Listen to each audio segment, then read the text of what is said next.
Philippe, comment s'est passé ton été? Super bien. Écoute, j'ai travaillé beaucoup cet été. J'ai eu beaucoup de fun. Je suis allé en vacances, j'ai fait de la plongée. Ça, c'était cool. Mais non, super bien mon été. Ça a été numéro un. J'ai même pu profiter de mon paysagement chez moi. Donc, couper les fleurs, couper les arbres, tondre le gazon. Retour à la nature. Retour à la nature. Et je bois des tisanes. C'est régulier. Non, c'est pas vrai. Hey Philippe, on est en préparation pour un show ce soir, mais tu sais, sur une scène comme ça, là, le déclic se fait quand? À partir de quel âge te suis, toi, que tu serais un humoriste? Ben, en fait, moi, c'est Michel Courtemanche. J'ai vu le spectacle de Michel Courtemanche. Là, mon âge était nébuleux. C'est entre 8 et 12 ans. Je me souviens plus exactement. Je suis sorti de la salle en faisant c'est ça que je vais faire dans la vie. Puis là, mon père trouvait ça bien drôle. Il faisait hein, hein. Puis j'étais là, non, je te jure, ça. Ça m'avait impressionné de voir Michel Courtemanche s'amuser de même, puis faire des faces, puis avoir du plaisir. Puis après ça, de fil en aiguille, ben, c'est le déclic a été là. Fait que j'ai travaillé en fonction de faire de la scène toute ma vie, tu sais. J'ai pas commencé par l'impro. Après ça, j'ai animé des spectacles, j'ai animé des parades de mode. Fait que, puis à un moment donné, je me suis ramassé sur scène. Je suis arrivé, bang, de même. C'est pas un accident. Je l'ai comme un peu planifié. Qu'est-ce que tu aimes le plus? Question dure, hein? Écoute, je pense que c'est la relation que j'ai avec les gens. L'espèce de. C'est intime, un spectacle. Peu importe que tu sois deux, comme à soi, on est 200, mais tu sais, 500, 600, 1000. C'est très intime. C'est rentrer dans. C'est eux qui rentrent dans mon univers. Puis moi qui ai fait rêver, qui ai fait imaginer je suis où, qui ai fait capoter. Puis ce que j'aime le plus, c'est que les gens se reconnaissent à travers mes anecdotes, à travers ce que je compte. Les gens qui ont des familles, les gens qui ont qui ont toujours eu des familles, les plus vieux, les plus jeunes. Écoute, et c'est ça, je pense, c'est cette. Je trouve que c'est une belle relation. C'est comme un. Puis je trouve tellement que le public me fait confiance. Écoute, des fois, je fais des conneries, là. Ça n'a pas de sens, là. Puis ils me suivent, ils sont là, puis sont ouverts d'esprit. Écoute, c'est cette relation-là, moi, ça me fait capoter. C'est comme un. J'ai l'impression que c'est comme une histoire d'amour, un début d'histoire d'amour à chaque show. Que, tu sais, on se courtise, on se crouse un peu, puis là, on est là, puis là, oh, puis là, on finit par s'embrasser à la fin. Puis, oh, tout le monde est debout, puis tout le monde, tout le monde s'en va. Là, c'est ton deuxième show, hein? Oui, deuxième spectacle. Fait que mon premier s'appelait. Non, ça, c'est plus celui-là. Je partais pour dire le titre de lui. Il s'appelait Je peux maintenant mourir. Et lui, il s'appelle Philippe Laprise, plus sexy que jamais. C'est quoi la différence entre le premier et le deuxième pour toi? Pour moi, je pense que c'est l'expérience. Je suis parti beaucoup. Dans le premier spectacle, je suis parti d'un spectacle où j'avais écrit, mais que je m'étais fait beaucoup aider. Tandis que là, il y a beaucoup de gens qui m'ont aidé aussi, mais il vient vraiment plus de moi. Puis le premier, tu sais, c'est comme une carte de visite, mais c'est aussi l'apprentissage du métier d'humoriste. Ça développe aussi mon côté d'écriture. J'ai trouvé, en fait, la meilleure façon d'écrire pour moi, c'est d'improviser en premier, puis après, de me filmer, de me voir, d'écrire le numéro et de repuncher le numéro après ça. Fait que j'ai découvert ça, j'ai découvert que j'étais capable de le faire, d'avoir une anecdote, partir avec. Puis, tu sais, quand je dis que les gens me font confiance, c'est que des fois, j'essaie des numéros. Comme là, j'ai un petit numéro de rappel que j'ai commencé hier. Là. Puis, j'ai pas de punch-out. Mais il finit vraiment, les gens arrivent, puis je fais, ben, j'ai pas de punch-out.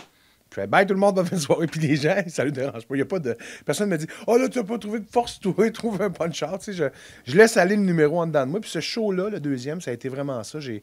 J'avais des anecdotes, je m'amusais, j'ai compté. Puis à un moment donné, je me suis dit OK, là, par exemple, ça me prend une structure. Il faut que ça soit droit. Il faut qu'on. Ça ait un sens dans le spectacle. Je peux pas juste faire n'importe quoi, n'importe comment. Tu sais. Fait que c'est pour ça que je suis allé chercher du monde. Le deuxième show, est-il plus proche de toi que le premier ou l'inverse? Les deux se ressemblent étrangement. Je pense que les deux sont très proches. C'est sûr que celui-là, il est beaucoup plus proche parce que là, je me suis ouvert vraiment. Que je ne peux pas dire corps et âme, mais je me suis vraiment ouvert à quelque chose qui est mon TDAH, donc le déficit d'attention avec hyperactivité. Fait que j'ai vraiment rentré en profondeur, essayé de comprendre c'était quoi un peu plus pour moi, puis pour les gens aussi, pour essayer de faire comprendre ceux qui n'ont aucune idée c'est quoi, puis qui pensent que c'est une maladie inventée en 90, puis les autres qui ont ça, puis les enfants qui ont des problèmes avec ça. Fait que tu sais, j'ai vraiment...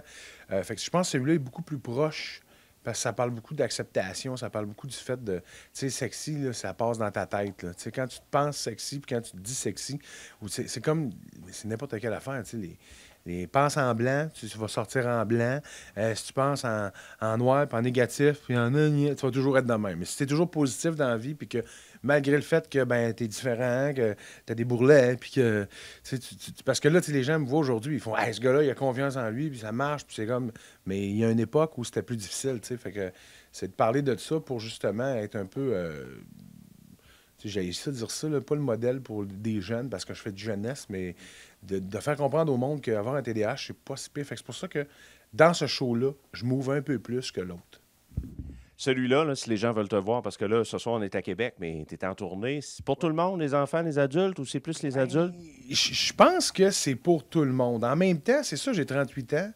Je parle de choses qui est arrivé à un gars de 38 ans. T'sais. Fait que si tu as eu 38 dans ta vie, tu vas comprendre. Si tu n'as pas eu 38, tu vas peut-être moins comprendre, mais trouver ça drôle aussi. J'ai un numéro où je parle de ma vasectomie. Fait que les jeunes qui me suivent à vrac comprennent sweet fuck all à ça, mais les parents comprennent au bout puis ils ont du fun. En même temps, mon show est zéro vulgaire. Je ne suis pas vulgaire.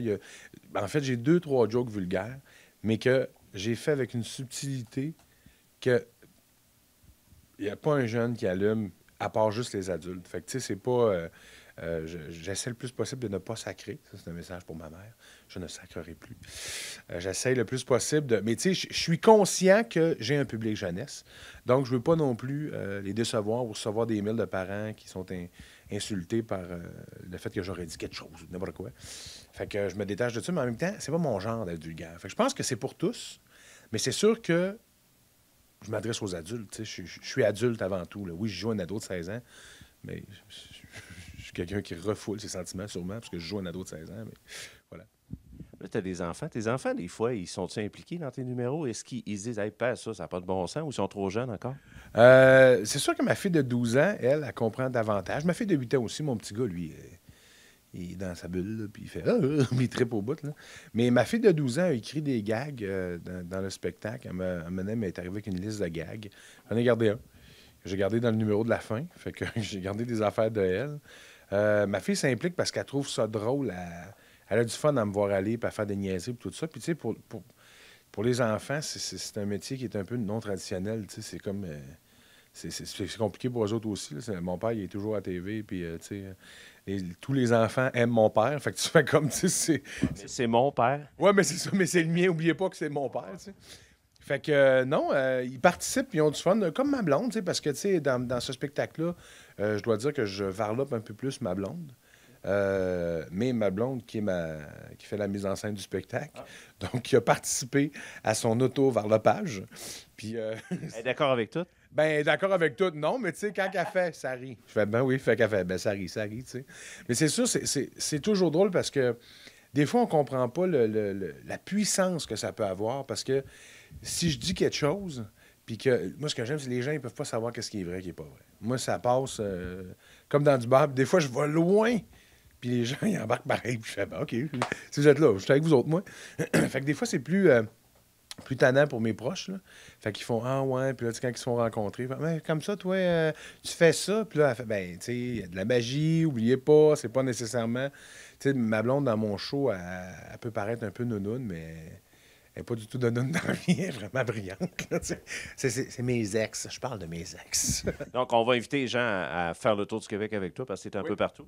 Oui, mais je suis un peu partout au Québec avec ce spectacle-là. Je commence, puis mon site internet, philippelaprise.com, toutes les dates sont là. Fait que c'est super le fun. Ça va super bien, je suis super content. Bien hâte ben, j'ai bien hâte de... J'ai pas hâte de rien. Je suis en train de faire ma tournée, ça va bien. Salut, merci. Hey, merci bien.